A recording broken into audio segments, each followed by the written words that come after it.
এটি একটি খোলা চিঠি। এই খোলা চিঠিটা সেই সকল চিটিংবাজদের উদ্দেশ্যে।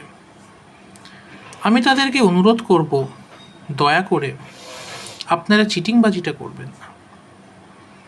ধরুন আপনাকে কোনো একজন মানুষ একটি কাজ দিল, কাজটাতে হয়তো খরচ হয়েছে 100 টাকা, কিন্তু আপনি মিথ্যে করে তাকে বললেন 150 টাকা খরচ হয়েছে এবং 50 টাকা আপনি তার কাছ থেকে অতিরিক্ত উপায়ে ঝেপে দিলেন।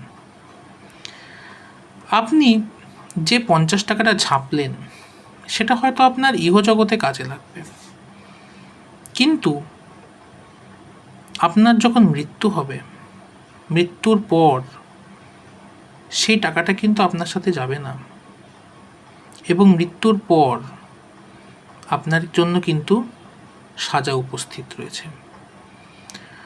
একটু ভগবদ্গীতার পাতাটা উল্টে দেখবেন।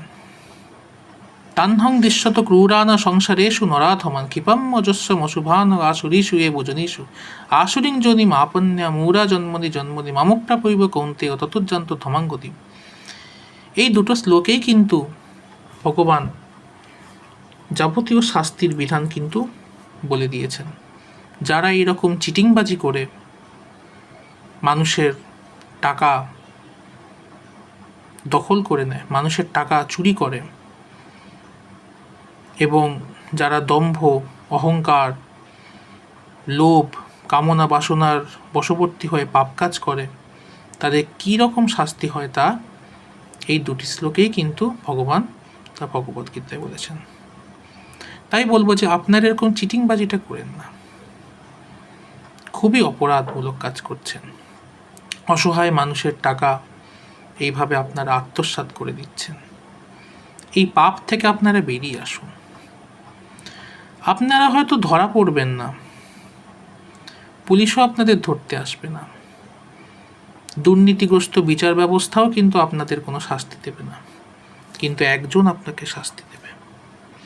আপনি যতই তার কাছে মাথা ঠুকুন, যতই তার কাছে কোটি কোটি টাকা দিয়ে পুজো দিন না কেন, সে কিন্তু সজাগ দৃষ্টিতে আপনাকে দেখছে, এই দুটো গোল গোল চোখ নিয়ে সজাগ হয়ে দেখছে।